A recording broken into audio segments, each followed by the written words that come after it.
তথ্য ও সম্প্রচার প্রতিমন্ত্রী মোহাম্মদ আলী আরাফাত বলেছেন, পরিবেশ প্রতিবেশকে সুরক্ষা করে উন্নয়নের জন্য কাজ করতে হবে, কারণ পরিবেশ সুরক্ষা বর্তমান সরকারের কেন্দ্রীয় নীতির একটি অংশ।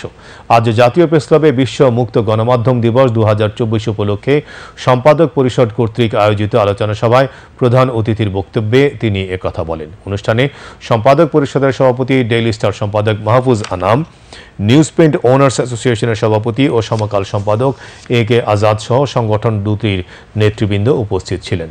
প্রতিমন্ত্রী বলেন, গণমাধ্যম যত মুক্ত ও স্বাধীন হবে ততই সমাজের গুজব ও অপপ্রচার রোধ হবে এবং এতে সরকারের মধ্যে স্বচ্ছতা ও জবাবদিহিতার জায়গাও তৈরি হবে। মোহাম্মদ আলী আরাফাত বলেন, সমালোচনার নামে অপতথ্য অপপ্রচারকে উস্কে দেওয়া হলে সেই বিষয়গুলোকে সরকার নিন্দা জানায়।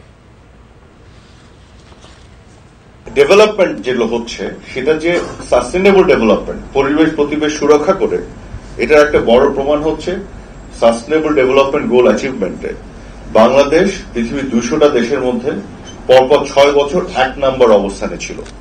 জেফ্রি স্যাক্স নিজেই বিষয়টি উল্লেখ করেছেন একটি মিটিং এ। We do not believe in development, we believe in sustainable development and also well distributed development. ওই ডেভেলপমেন্ট আমরা চাই না যেটা একটা শ্রেণীর মধ্যে কুক্ষিগত হবে। আমরা চাই ডেভেলপমেন্টটা ট্রিকল ডাউন করে অল দ্য ওয়ে একবারে গ্রাসরুট পর্যন্ত যেতে হবে। যে কারণে সোশ্যাল সেফটি নেটের প্রোগ্রামগুলি নেওয়া হয়েছে 7-8 মাসে। আমরা দেখেছি অনেক প্রোগ্রাম আছে গভর্নমেন্টে যেটা একবারে তৃণমূলের কাছে পৌঁছে তাদের জীবন মানের পরিবর্তন ঘটানো সম্ভব।